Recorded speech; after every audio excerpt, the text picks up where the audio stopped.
سنتحقق التدبير وتعطوني لترشيح عماد ميشيل عون. المعارضة السورية هي اللي تحدد من يمثلها.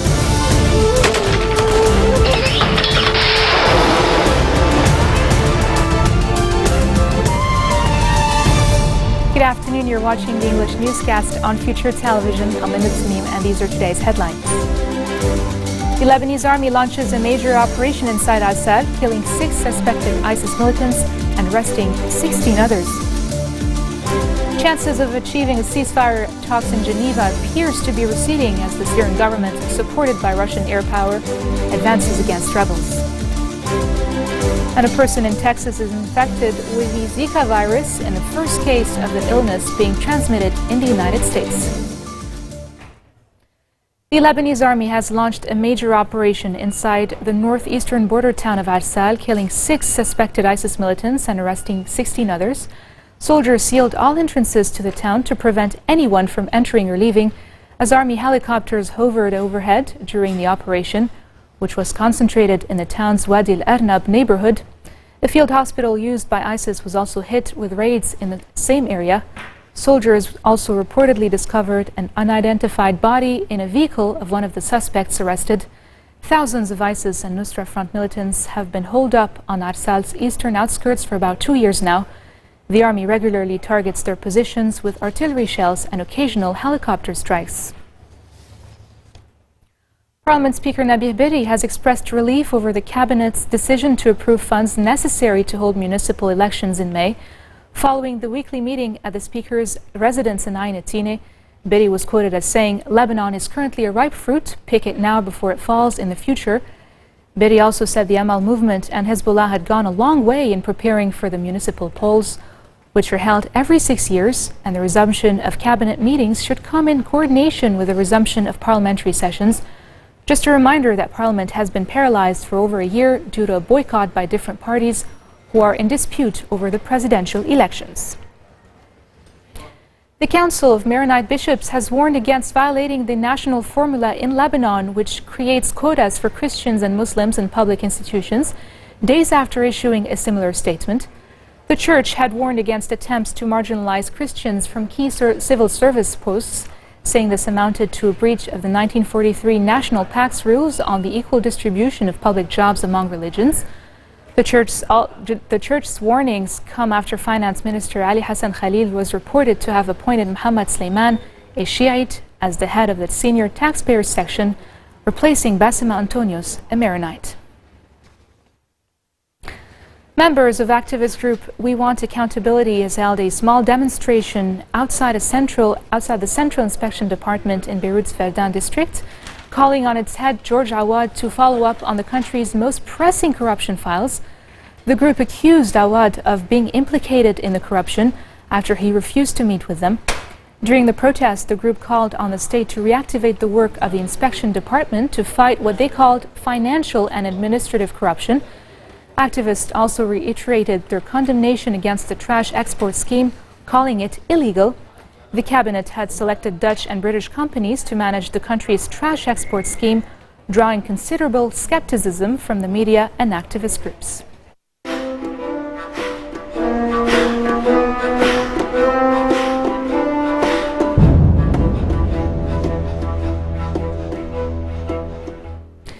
A delegation from Syria's main opposition group, the High Negotiations Committee, has arrived at the United Nations in Geneva for a first official session in the UN-mediated peace talks overseen by UN Syria envoy Staffan de Mistura.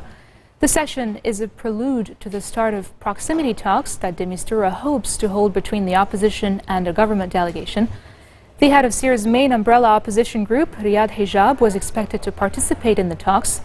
Hijab's presence was seen as a potentially positive sign, with representatives of President Bashar al-Assad's government complaining that one of the reasons the talks cannot start is what it calls disarray among the HNC.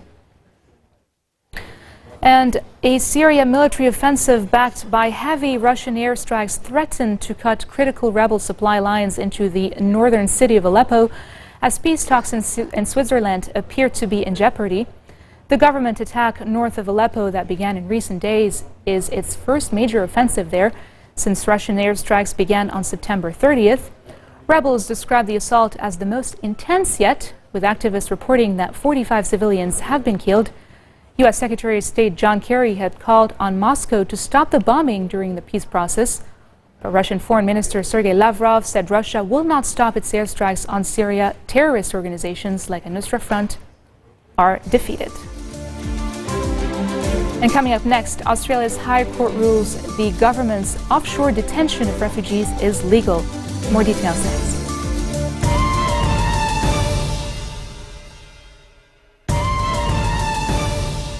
Welcome back. Battles intensified northeast of Yemen's capital as forces loyal to the president, backed by Arab coalition airstrikes, killed more than 40 Houthi fighters.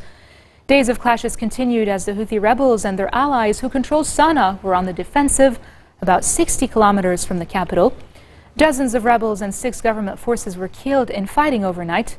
Yemen's army also captured 30 Houthis in Fardat Naim, where the rebels have a base, and troops were surrounding the fighters' camp. 5 civilians were reportedly killed when artillery shells hit residential areas. Moving on to Africa, investigators were examining the cause of an explosion that blew a large hole in the fuselage of a commercial aircraft, forcing an emergency landing minutes after takeoff in the Somali capital, Mogadishu.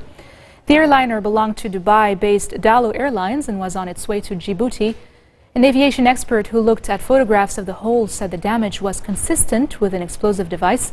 2 people were slightly injured late on Tuesday as 74 passengers and crew of the airliner were evacuated after it made a safe landing. Somalia's ambassador to the UN, Awali Kulani, was on board the plane and posted a video of the incident on Facebook. Japan has vowed to shoot down any missiles or rockets fired over its territory after North Korea announced plans to launch a satellite in the coming days. Last month, North Korea announced it tested a hydrogen bomb, the reclusive country's 4th nuclear test. South Korea, meanwhile, said Pyongyang will pay a severe price if it goes ahead with what the international community sees as a long-range missile test. South Korean and U.S. officials said North Korea's move would threaten regional security and violate UN Security Council resolutions that ban the country from engaging in any ballistic missile activities. Australia's High Court has ruled the government's offshore detention of refugees is legal, sparking an outcry from the UN and human rights groups. The verdict paves the way for 267 asylum seekers currently in Australia to be deported to the Pacific island of Nauru. The group includes 39 children as well as 33 babies who were born in Australia. The legal case was brought by a Bangladeshi woman whose lawyers said her imprisonment on Nauru had been funded, authorized, procured and effectively controlled by the Australian government without the constitutional power to do so. Reacting to the decision, Prime Minister Malcolm Turnbull said the court's decision was significant. Now, the legality is one thing, the morality is another. It is fundamentally wrong to condemn these people to a life in limbo on a tiny island. The stroke of a pen is all that it would take our Prime Minister or our Immigration Minister to do the decent thing and let these families stay. Well, the Minister has to judge each case individually, and if he does so, not one of these people will be sent back offshore because every one of them has suffered greatly in our care. Every one of them is just starting to rebuild their lives. Not one of them should be sent back to harm. By a 6-to-1 majority, the High Court rejected a challenge to Australia's offshore detention arrangements, and it upheld the existing framework as legally and constitutionally valid. Now, we'll consider the judgment and its implications carefully, but what I can say is this: our system of deterrence remains robust and has recently been reinforced to deal with immediate and enduring threats to our maritime security and sovereignty. Governments around the world are mobilizing to combat the Zika virus, which is spreading rapidly from Brazil, where it is blamed for thousands of devastating birth defects. The WHO declared a global emergency over the virus, saying it is an extraordinary event that poses a threat to the rest of the world. More in this report. Trucks moved through the suburbs of Tegucigalpa, spraying chemicals to kill the mosquito that carries the Zika virus. The disease has been spreading rapidly since it was first identified in Brazil, not just through Honduras, but across the Americas. Zika poses little threat to most people, but when pregnant women catch it, it can severely affect their unborn babies, causing brain damage and unusually small heads. There have been 600 reported cases in Honduras alone, but the worst may be yet to come, according to Elmer Mayas, the director of the Honduras Medical College. It will be the new epidemiological illness of this year because the cases are increasing and the season where we're supposed to get the most cases will begin in April. There is no cure or vaccine for the disease, and that's causing panic in many countries, according to tropical disease expert Dr. Jimmy Whitworth. Anywhere where the mosquitoes exist, you could see infections in the future. So it could spread further north, it could feasibly get into the southern United States, and it could potentially go back into Africa. Whitworth says it could be 10 years before a vaccine is widely available. With an expectation of 4 million cases across the Americas, for now, this is the only treatment on offer. Still on the issue, a person in Texas has been infected with the Zika virus, likely through sexual intercourse. In the first case of the illness being transmitted in the United States, the virus is primarily spread through mosquito bites, but investigators had been exploring the possibility it could be sexually transmitted. The World Health Organization also warned that the virus could spread to Asia and Africa. The complications of this relatively mild illness do have potentially devastating effects for families. To have a child with microcephaly and to have a tenfold increase in numbers and the potential for spread, not just across Latin America, but into Africa, into Asia, which have the highest birth rates in the world. There are simple measures that we want to promote that can help keep people safe. Including using insect repellent, just to go more into details, covering as much of the body as possible with long, light-colored clothing, removing places where mosquitoes can breed and putting screens on windows and doors. And also some advice, for instance, pregnant women who think they have been exposed to the virus should seek care by a trained health provider. Here's hoping Zika doesn't reach us here in Lebanon. And on that note, we end our bulletin for today. Now for a recap of our top stories. The Lebanese army launches a major operation inside Arsal, killing 6 suspected ISIS militants and arresting 16 others. Chances of achieving a ceasefire at talks in Geneva appears to be receding as the Syrian government, supported by Russian air power, advances against rebels.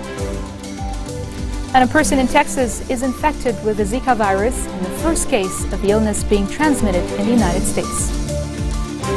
Those are your top stories for this Wednesday. I'm Linda Tamim, and I'll see you again tomorrow for more updates. Tune in.